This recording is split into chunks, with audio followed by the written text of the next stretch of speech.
Welcome to prefer future. இன்றைக்கி நம்ம சேனலில் பார்க்க போகிற வீடியோ என்ன சொல்லிட்டு பார்த்தீங்கன்னா, ஆர்ஆர்பிஎல்பி சென்னை ஜோனுக்கான டாக்குமெண்ட் வெரிஃபிகேஷன் ஷெடியூல் வந்து அனௌன்ஸ் பண்ணியிருக்காங்க. இதனோட பிடிஎஃப் நம்மளோட டெலகிராமில் ப்ரொவைட் பண்ணுறேன். மறக்காமல் டெலகிராமில் ஜாயின் பண்ணிக்கோங்க.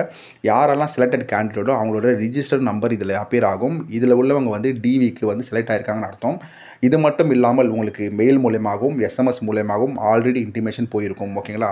இது வந்து பார்த்தீங்கன்னா ஃபுல்லாக பேட்ச் வைஸாக தான் நடக்க போகுது. அக்டோபர் 30 நவம்பர் 7 வரைக்கும் டிவி ப்ராசஸ் போயிட்டு இருக்கும். டிவி முடிஞ்சதுக்கப்புறம் கையோட மெடிக்கல் எக்ஸாமினேஷன் கண்டக்ட் பண்ணுவாங்க. ரொம்ப ரொம்ப முக்கியம் இது ரெண்டுமே. ஒருத்தர் தஞ்சாவூரில் இருக்கார், அவர் செலக்ட் ஆகிருக்காருன்னு வைங்களேன் டிவிக்கு. கண்டிப்பாக வந்து சென்னையில் தான் உங்களுக்கு வந்து இந்த எக்ஸாமினேஷன், அதாவது டிவியும் மெடிக்கல் எக்ஸாமினேஷன் நடக்கும். மெடிக்கல் எக்ஸாமினேஷன் வந்து 3லேருந்து 4 நாள் வரைக்கும் இருக்கும். ஸோ அது போல் ஸ்டே பண்ணுற மாதிரி ப்ரிப்பேர் ஆகிட்டு வாங்க. சரிங்களா? சரி, இப்போ இந்த டிவியில் என்னென்ன டாக்குமெண்ட்லாம் கொண்டு போகணும் அப்படின்றத பேசுகிறதுக்கு முன்னாடி மொத்தம் வந்து ஒரு 10 பேட்ச் வைஸாக நடக்குது இந்த டிவி ப்ராசஸ்.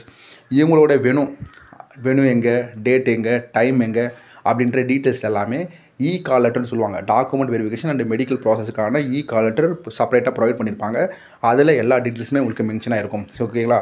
2லேருந்து 3 வாட்டி அதை நல்லா படித்து பார்த்துக்கிட்டு அது ஒரு 2 காப்பி நீங்கள் எடுத்துகிட்டு போயிருங்க. சரிங்களா?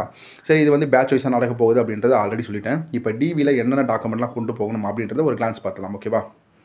சரி, ஃபஸ்ட்டு பார்த்தீங்கன்னா உங்களுடைய கால் லெட்டர். ஓகேவா? டிவிக்கும் மெடிக்கல் எக்ஸாமினேஷனுக்கும் சேர்த்தே வந்து ஒரு கால் லெட்டர் கொடுப்பாங்க. அந்த கால் லெட்டர் 2 காப்பி எடுத்துகிட்டு போங்க. அதுக்கப்புறம் பார்த்தீங்கன்னா அட்மிட் கார்டு. ஓகேங்களா? அட்மிட் கார்டு அது கொண்டு போகணும். அதுக்கப்புறம் 3வது என்னன்னு சொல்லிட்டு பார்த்தோம்னா உங்களுடைய ஒரிஜினல் டாக்குமெண்ட் இது எல்லாமே 2 காப்பி வேணும். உங்களோட ஒரிஜினல் டாக்குமெண்ட். ஓகேவா? அதுக்கப்புறம் 4வது, இதை நான் வந்து ஆல்ரெடி ஏஎல்பி வரப்போ நான் போஸ்ட் பண்ணேன். நிறைய பேர் செம்ம டவுட் இருந்தது. இந்த கேஸ்ட் சர்டிஃபிகேட் நார்மல் நம்மளுடைய தமிழ்நாட்டு ஃபார்மேட் வேணுமா இல்லை சென்ட்ரல் கவர்மெண்ட் ஃபார்மேட் வேணுமான்னு சொல்லிட்டு நிறைய டிபேட்லாம் நமக்குள்ளே போச்சு. அது கஸ்டமர் கேருக்குலாம் ஃபோன் பண்ணி கேட்குறப்ப நிறைய சொல்லியிருந்தாங்க. ஆல்ரெடி எல்லாமே போஸ்ட் பண்ணியிருப்பேன். பட் இப்போ வந்து சென்ட்ரல் கவர்மெண்ட் ஃபார்மேட் படி தான் கேஸ்ட் சர்டிஃபிகேட் வேணும். எது இந்த ஓபிசி, அப்புறம் இடபிள்யூஎஸ், எஸ்சி, எஸ்டி அதெல்லாம் இருக்காங்க பார்த்தீங்களா? இவங்க எல்லாருக்குமே சென்ட்ரல் கவர்மெண்ட் ஃபார்மட்னு ஒன்று இருக்கும். அதனோட சர்டிஃபிகேட் தான் நமக்கு தேவைப்படும். சரியா? ஸோ 3வது வந்து கேஸ்ட் சர்டிஃபிகேட். 4வது வந்து பார்த்தோம்னா உங்களோட ஆதார், பேன், உங்களுடைய ஐடென்டி ப்ரூஃப் சொல்லுவாங்க, ஆதார், பேன் அது கொண்டு போகணும். 5வது வந்து பார்த்தீங்கன்னா சப்போஸ் இதில் ஏதாவது ஒரு மிஸ்மேட்சாக இருக்குது, எனக்கு வந்து நேம் மிஸ்மேட்சாக இருக்குது, என்னுடைய சர்டிஃபிகேட்டில் நேம் மிஸ்மேட்சாக இருக்குது, அதுக்கப்புறம் வந்து டேட் ஆஃப் பர்த் மிஸ்மேட்சாக இருக்குது அப்படின்னு நீங்கள் நினச்சிங்கன்னா அஃபிடேவிட்டின்னு ஒன்று இருக்கும். ஓகேவா? அஃபிடேவிட்டி, அந்த அஃபிடேவிட்டி கண்டிப்பாக வாங்கி நீங்கள் ஃபில் பண்ணணும். ஓகேவா? அஃபிடேவிட்டி வேணும். இப்போ எனக்கு வந்து ஒரிஜினல் டாக்குமெண்ட்டில் நேம் வேறு மாதிரி இருக்குது, ஆதார் கார்டில் வேறு மாதிரி இருக்குது அப்படின்றப்ப எது கரெக்டான நேமோ அதுக்கான அஃபிடேவிட்டி கண்டிப்பாக வேணும்.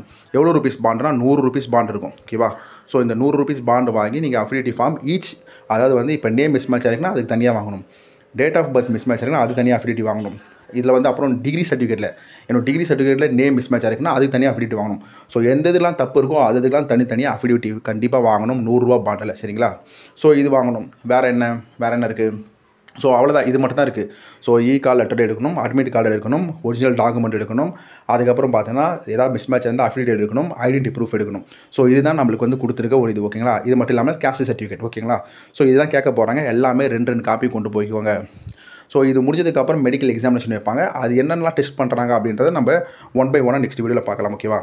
சரி, இதில் இது மட்டும் தான் கொடுத்துருக்கானா, வேறு எதுவும் இன்ஸ்ட்ரக்ஷன் தரலையா அப்படின்றத நம்ம செக் பண்ணி பார்த்துலாம். ஓகேவா? ஓகே, இன்ஸ்ட்ரக்ஷனில் வந்து என்ன கொடுத்துருக்காங்கன்னா எந்த இடத்துல நடக்க போகுது அப்படின்ற வெனு கொடுத்துருப்பாங்க. இந்த இடத்துல தான் நடக்க போகுது. இதை வந்து ஆல்ரெடி உங்களுக்கு எஸ்எம்எஸ் ஆர் வந்து இமெயில் மூலமா இன்டிமேஷன் கொடுத்துருப்பாங்க. டாக்குமெண்ட் வெரிஃபிகேஷன் முடிஞ்சதுக்கப்புறம் பார்த்தீங்கன்னா உங்களுக்கு வந்து மெடிக்கல் எக்ஸாமினேஷன் கண்டக்ட் பண்ணுவாங்க. ஓகேங்களா? அங்கே நியர்பை ஹாஸ்பிட்டலில் நம்மளுக்கு சொல்லுவாங்க 3 to 4 days கண்டிப்பாக வந்து இந்த எக்ஸாமினேஷன் நடக்கும், மெடிக்கல் எக்ஸாமினேஷன். ஸோ இங்கே பார்த்தீங்கன்னா 6 பாஸ்போர்ட் சைஸ் கலர் ஃபோட்டோ வந்து கொண்டு வர சொல்லியிருக்காங்க. இதெல்லாமே நீங்கள் நோட் பண்ணி வச்சுக்கணும். அந்த மெடிக்கல் எக்ஸாமினேஷனுக்கு ஃபீலாக எதுவும் பே பண்ண தேவை, ஜஸ்ட் 4 ரூபா நீங்கள் பே பண்ணால் மட்டும் போதும் ஒரு நார்மல் செக்கப்புக்கு. ஸோ சப்போஸ் வந்து சிடி ஸ்கேனு, அல்ட்ரா ஸ்கேனு இந்த டெஸ்ட்லாம் எடுக்க சொல்கிறாங்கன்னு வைங்களேன், அதுக்கு வந்து தனியாக சார்ஜஸ் வந்து அப்ளிகபிள் ஆகும். சரி, ஓகேங்களா? ஸோ ஆல்ரெடி நான் வந்து டிவிக்கு என்னென்னலாம் தேவைப்படும்னு சொல்லியிருக்கேன் பாருங்கள். அது எல்லாமே இங்கே கொண்டு வர சொல்லியிருக்காங்க. சரிங்களா? ஸோ நெக்ஸ்ட்டு வந்து பார்த்தோம்னா நம்ம வந்து சர்டிஃபிகேட் வந்து இதர் இங்கிலீஷ் ஆர் ஹிந்தியில் தான் இருக்கணும். ஆல்ரெடி சொல்லிட்டாங்க. ஓகேங்களா? ஸோ தமிழ் ஃபார்மட் படி இருக்கிற மாதிரி இருந்தால் அஃபிடேவிட்டி கண்டிப்பாக தேவைப்படும். சரிங்களா? இந்த பிளாக் டேட்னு ஒன்று சொல்லியிருக்காங்க பார்த்தீங்களா? ஸோ வந்து நம்மளுக்கு மேக்ஸிமம் டேட் ஒன்று சொல்லிடுவாங்க. இப்போ அக்டோபர் 30 டாக்குமெண்ட் வெரிஃபிகேஷனா பிளாக் டேட்னு அதை மென்ஷன் பண்ணியிருக்கோம். அந்த பிளாக் டேட்டுக்குள்ளே கண்டிப்பாக நீங்கள் வந்து போயிட்டு டாக்குமெண்ட் வெரிஃபிகேஷன் பண்ணிக்கலாம். இல்லை அதையும் நீங்கள் தவறிட்டிங்கன்னா கண்டிப்பாக உங்களை எலிமினேட் பண்ணிடுவாங்க. ஓகேவா? ஸோ அதை தான் இங்கே மென்ஷன் பண்ணியிருக்காங்க. ஸோ மற்றபடி வந்து நம்ம ஆல்ரெடி டிஸ்கஸ் பண்ண விஷயம் தான் இங்கே மென்ஷன் ஆயிருக்கு. ஸோ ஸ்பெஷலாக எதுவுமே கிடையாது. ஸோ இதில் வேறு ஏதாவது உங்களுக்கு டவுட் ஏற்பட்டால் கமெண்ட் செக்ஷனில் கமெண்ட் பண்ணுங்கள். டிவியில் மொத்தம் இந்த 6 டாக்குமெண்ட்லாம் தேவைப்படும். மெடிக்கல் எக்ஸாமினேஷன் என்ன கண்டக்ட் பண்ணுவாங்க, எப்படி பண்ணுவாங்க அப்படின்றத செப்பரேட்டாக வீடியோ போடுவோம். இல்லை எனக்கு வந்து டைம் கிடைக்கல போடுறதுக்கு அப்படின்னா ஆல்ரெடி நான் போஸ்ட் பண்ணியிருப்பேன். அந்த வீடியோ கூட நீங்கள் பார்த்துருப்போங்க. ஓகேங்களா? ஸோ இதில் ஏதாவது டவுட் ஏற்பட்டால் கமெண்ட்ஸில் கமெண்ட் பண்ணுங்கள். மறக்காமல் டெலிகிராமில் ஜாயின் பண்ணிக்கோங்க. ஏஎல்பியில் எல்லா ரயில்வே எக்ஸாமுக்கு உண்டான அப்டேட், கரண்ட் அப்டேட், அதுக்கப்புறம் அதுக்கு உண்டான அனைத்து மெட்டீரியலும் நம்மளோட டெலிகிராமில் இருக்குது. மறக்காமல் ஜாயின் பண்ணிக்கோங்க. ஓகேவா? தேங்க்யூ.